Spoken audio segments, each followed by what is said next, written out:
তাহলে সেই রিপোল কি আগামীকাল হবে না পরশু দিন? দেখুন, এটা তো রিপোল একটা সিস্টেম আছে, রিপোল और এটা ডিসকাশন আছে ইসিআই। डेफिनेटली यदि 4 तारीख यदि আছে আপনার কাউন্টিং আছে, 4 তারিখ আগে কমপ্লিট করতে হবে। যদি আজকে ঠিক হবে তো তারপরে আপনার নোটিফিকেশন ইস্যু করতে হবে, সব করতে হবে। উই এক্সপেক্ট কি 2 তারিখে হবে, নালে 3 তারিখে হবে। না, আমি বলতে পারবো না যেটা আছে, এটা ইসিআই ডিসকাশন আছে কি হবে না হবে। That is they will decide based on the facts and figure, but time তো বেশি নেই এখন। হ্যাঁ, সেটাই তো। কালকে তো যেটা আছে এমনি হলিডে আছে, এখন পর্যন্ত যদি কোনো রিকমেন্ড হয়নি এখন পর্যন্ত আমার নলেজে। রিকমেন্ডেশন যাবে তারপরে ডেট ঠিক হবে না, এটা তোলা কি আপনি অ্যারেঞ্জমেন্ট করতে হবে, আপনাকে বুথে আবার অ্যারেঞ্জমেন্ট করতে হবে, সব করতে হবে। That will take about 2 to 4 hours 6 hours তো লাগবে না। পাবলিককে বলতে হবে কি আপনি আসুন ভোট করার জন্য। They should know at least day in advance কি আমার যে আসতে হবে, না তো ওদের অন্য কাজও আছে। सर दक्षिण चौबीस परगना के कई हिस्सों में खास करके নেই, কোনো বোমাবাজি নেই, কোনো বুটজাল নেই, ভোটার। বাংলার মানুষ এই প্রশ্নের উত্তর জানতে চাইছে যে কিভাবে আপনারা এটাকে সম্ভব করলেন এবং এর পেছনে আপনাদের কি এফোর্ট ছিল, কি স্ট্র্যাটেজি ছিল, এবং আপনারা কি মনে করেন আগামী দিনে যত নির্বাচন হবে এরকম পিসফুল করা সম্ভব? এবং কিছু জিনিস যেটা আছে, যে এসওপি আছে, এসওপি যদি আপনার তৈরি হয়ে যাবে, that is what a permanent effect. যেমন আমরা কালীগঞ্জ বাই ইলেকশন সময় ডিটেল স্টাডি করেছিলাম, যে ভিডিও ফুটেজ ছিল আমাদের আগে 2021 ইলেকশন 24 ইলেকশন আমরা দেখেছিলাম, আমরা লুপোল পেয়েছিলাম যেটা আছে, যার জন্য যে আগে এজেন্সি করেছিল আর প্রায় এখানে 14-15 বছর থেকে কাজ করেছিল, ওর গন্ডগোল বেরোলো যেটা আছে, এই জন্য আমরা ওর ব্যাংক গ্যারান্টি সিজ করলাম 2.8 crore। অ্যান্ড যেটা আছে আমরা যে আছে অন্য অ্যাকশন নিলাম। তো একটা জিনিস যে আছে, ও বাই ইলেকশন জন্য আমরা বুঝে গেছি কি এটা মেজর সোর্স অফ প্রবলেম আছে কি ইনসাইড দ্য বুথ আপনার যে প্রবলেম হচ্ছে যে ঠিক মতো কভার হবে না, then that's a big problem area. আর বুথে যদি আপনি ঠিক মতো কভার করে দেবেন তো কোনো ইনসিডেন্ট বুথ ভিতর আছে, ও যদি ক্যামেরা বন্দি হয়ে যাবে তো আপনি নির্দিষ্ট ফিক্স করতে পারবেন কে কি করলো। What I feel is that ওটার জন্য প্রচুর লাভ হয়েছে, এটার জন্য কি আপনার যেটা আছে বুথের ভিতরে যদি কোনো এজেন্ট ঢুকেছে, 4 জন অন্য এজেন্ট ওকে পিটিএ বের করছে, এরকম অ্যালিগেশন আসছে, বুথের ভিতরে আছে 3-4 লোক গিয়ে মেশিনে সাপোজ কিছু করছে, তো দেন দিস থিংস আর ক্যাপচার। সম্ভবত এটা প্রোটোকল আছে, মিনিমাম যেটা প্রোটোকল আছে থাকবে ওখানে, আর প্রোটোকল তো ফিক্সড আছে ইসিআই থেকে, ওর থেকে ওখানে সিসিটিভি লাগা আছে, ওখানে সব লাগা আছে, ওখানে ক্যান্ডিডেট দেখতে পারবেন, সব দেখতে পারবেন, ওখানে তো অলরেডি আছে। और तो প্রয়োজন যেখানে হবে প্রয়োজন হবে করবে, কিন্তু প্রয়োজন তো that is more than sufficient. এবার স্যার আইডেন্টি কার্ডে কি আপনার কিউআর কোড থাকছে? আইডি কার্ডে আমি এখনই এটা সার্কুলার পেলাম ইসিআই থেকে 2 ঘন্টা আগে, যে এটা কিউআর কোড থাকবে। হ্যাঁ, আর শেষ দিকে যখন সিকিউরিটি দুটো লেয়ার ক্রস হয়ে যাবে তাহলে কিউআর কোড থেকে দেখবে কি ওই আছে নি আছে।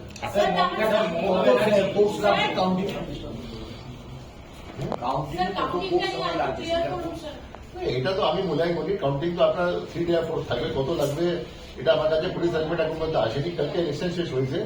এখন that depends on the number of ভেনিউজ also, that depends on so many factors, কত সিট আছে, ভিতর ভেনিউ কি আছে, ওটা পুলিশ সার্টিফিকেট আমার মনে হয় 2 তারিখ মধ্যে শেষ হবে, তারপরে আমি জানবো।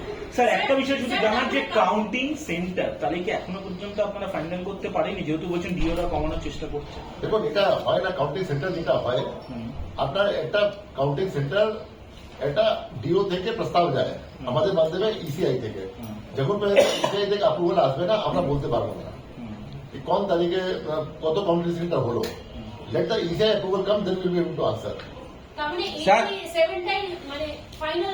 না, যখন পর্যন্ত ইসিআই অ্যাপ্রুভ করবে না কোনো জিনিস ফাইনাল নেই। এবার স্যার কি আপনার টেবিলের 1 মিনিট টেবিলের সংখ্যা কি কমানো হচ্ছে? আর কত রাউন্ড পর্যন্ত, হাইস্ট কত রাউন্ড আর লোয়েস্ট কত রাউন্ড গণনা হবে? দেখুন, এটা তো টেবিল তো যেটা আছে 14 টেবিল যেটা আছে রুল আছে, 14 টেবিল যেটা আছে ম্যাক্সিমাম 14 থাকবে, এটা রুল আছে যেটা আছে, 14 টেবিল যেটা আছে রুল হবে। কোথায় কোথায় 2 হল भी আছে, আচ্ছা, এখানে লাগবা হল পাওয়া যাবে, মতলব এজ পার রুল হল পাওয়া যাবে। আমি শুনলাম আউট অফ 294 সিটস 165 সিটস যে আছে যেখানে 2 হল থাকবে, এখন পর্যন্ত এটা শুনেছি আমি। তারপরে রাউন্ড তো ডিপেন্ড করে কি আপনার কত ভোট হয়েছে, কত মেশিন আছে, কত বুথ আছে, ওরকম হবে। তো that depends on that thing. এটা এখন হয়তো কোনো ঠিক হয়নি, ওটা জেনে যাবো আমরা কি কত আছে। এটা ফিক্স ফর্মুলা আছে, রাইট। যদি আপনার সাপোজ আপনার 70 বুথ আছে আর 14 টেবিল আছে, 5 রাউন্ড হবে, 75 হবে, 6 রাউন্ড হবে, এটা ফিক্সড আছে। এমন তো কোনো জিনিস নেই যেটা আছে কি এটা খুব বেশি ক্যালকুলেশন লাগবে। স্যার এটা এবার আপনার টেবিল ফিক্স হয়ে যাবে, সব ফিক্স হয়ে যাবে, তারপরে ক্লিয়ার। सर ममता बनर्जी का एक मामला सामने आ रहा लगाने का, जिसके बाद ऑब्जर्वर से रिपोर्ट तलब की बात कही गई। सर वो रिपोर्ट तलब नहीं, देखिए ऑब्जर्वर से कोई रिपोर्ट तलब की कोई बात नहीं करी गई है। ऑब्जर्वर का काम ही है कि स्क्रूटनी करने का, और सब कैंडिडेट्स का वो है कि कैंडिडेट उनके एजेंट जाके ऑब्जर्वर से मिल सकते हैं, बूथ वाइज कंप्लेंट कर सकते हैं। तो प्रिसाइडिंग ऑफिसर डायरी देखते हैं, बहुत डॉक्यूमेंट से देखते हैं, प्लस सीसीटीवी फुटेज देख सकते हैं, वो जो मन चाहे दे सकते हैं। ऑब्जर्वर का काम ही है, इरिस्पेक्टिव की कोई कंप्लेंट आई नहीं आए, ऑब्जर्वर का काम नहीं करना। वो जो ऑब्जर्वर का काम है और जो ईसीआई ने जो उनको डायरेक्शन दिया उस हिसाब से ऑब्जर्वर काम करते हैं। ऑब्जर्वर जो है हम लोग के डायरेक्शन में काम नहीं करते। স্যার দুটো ফেজে আপনারা নির্বাচন স্ট্রিমিং দেখতে नहीं, लाइव स्ट्रीमिंग হয় না, ঘটনাতে সিসিটিভি থাকে, লাইভ স্ট্রিমিং থাকে না। এখন পর্যন্ত আমার নলেজে নেই আজ পর্যন্ত কি কোনো সরকার আছে কি লাইভ স্ট্রিমিং হয় ওটা। লাইভ স্ট্রিমিং নেই, ওটা সিসিটিভি থাকে, all the footage is preserve. Sir Mamata Banerjee কিছুক্ষণ আগে একটি ভিডিও বার্তা দিয়েছেন, সেখানে তিনি বলছেন যে রাতে স্ট্রং রুম পাহারা দেবেন এবং যারা পার্টির কর্মীরা আছে তাদেরকেও বলছেন পাহারা দিতে, কারণ তিনি মনে করছেন যে কোথাও একটা কিছু মিসম্যাচ হতে পারে। দেখুন, এটা তো আমি বলছি যেটা আছে আমাদের ডিউটি আছে এটা টু সি কি কোনো গন্ডগোল না হবে। এক্সট্রা প্রিকশন কারো আছে মোস্ট ওয়েলকাম। কোনো সিকিউরিটি যদি বলবে 2 আছে 4 আছে তো মোর দ্য বেটার। সবই সতর্ক থাকুক, democracy is it even better. তো এখানে কোনো প্রবলেম নেই, কিন্তু আমাদের যে ইসিআই থেকে ইয়া আমাদের অফিস থেকে ইয়া সিকিউরিটি ফোর্স থেকে যদি anybody is found doing any irregularity, any public servant exercising duty, then the hardest action will be taken against him. কিন্তু কোনো পলিটিক্যাল পার্টির লোকরা যদি সারা রাত কাউন্টিং সেন্টারের বাইরে বসে থাকে এই কাউন্টিং সেন্টার বাইরে বসে থাকবে না, ওখানেও সিকিউরিটি অ্যারেঞ্জমেন্ট আছে, ওখানে একটা কেওস আছে যেখানে লোক দেখতে পারবে। উনি তো এটা বললেন না যে ওখানেই বসে থাকবে ইয়া রোডে বসে থাকবে থাকবে, দ্যাট ইজ ওটা শিফটে থাকতে পারে। কি আছে আমি জানি না, that you to ask her. Law and order কোনো প্রবলেম হতে পারে না। লন্ডা হাউ ক্যান আই অ্যান্টিসিপেট লন্ডা প্রবলেম হবে কি নিয়ে হবে, দ্যাট ডিপেন্ড কি অ্যারেঞ্জমেন্ট আছে নিয়ে আছে, কি ভিজুয়ালাইজ আছে, কি অ্যাকচুয়ালি হবে, যখন যেরকম হবে ট্যাকেল হবে। স্যার কাউন্টিং সেন্টারের মধ্যে প্রার্থীর সঙ্গে ম্যাক্সিমাম কতজন এজেন্ট যেতে পারবেন? 1 একজন। স্যার কি নিয়ে ভিডিও কনফারেন্স আছে আজকে বিসি করছে? আমাদের একটা ভিডিও কনফারেন্স আজকে হচ্ছে কি আপনি যেটা ফার্স্ট কোয়েশ্চেন আমার বলছেন যে পোস্টপোল ব্যালেন্স কোথায় হচ্ছে না হচ্ছে, তদারকি কি হচ্ছে নিয়ে হচ্ছে। আমাদেরকে ইসিআই বলেছে যে আপনারা যে আছেন সব ডিএমএসপি কে নিয়ে এখানে যে আছে chief secretary, home secretary, DGP, CP, KP, অন্য সিপি যে আছে সবাইকে নিয়ে এডিজি ল অ্যান্ড অর্ডার, এসপিএনও অ্যান্ড সব নিয়ে পুলিশ অবজার্ভার সব নিয়ে আপনারা মিটিং করুন, তারপরে পোস্টপোল যেটা আছে কোথায় ব্যালেন্স না হবে তাহলে ভালো আছে, ওটা জন্য আমরা মূল্যায়ন করবো যে সব ঠিক আছে নিয়ে আছে, কোথায় কোনো প্রবলেম আছে নিয়ে আছে, কোথায় কোনো ফোর্স কি লাগবে না লাগবে, এসব আলোচনা হবে। উদয়নারায়ণপুরে একজন ভোট দিতে গিয়ে মারা গেছেন।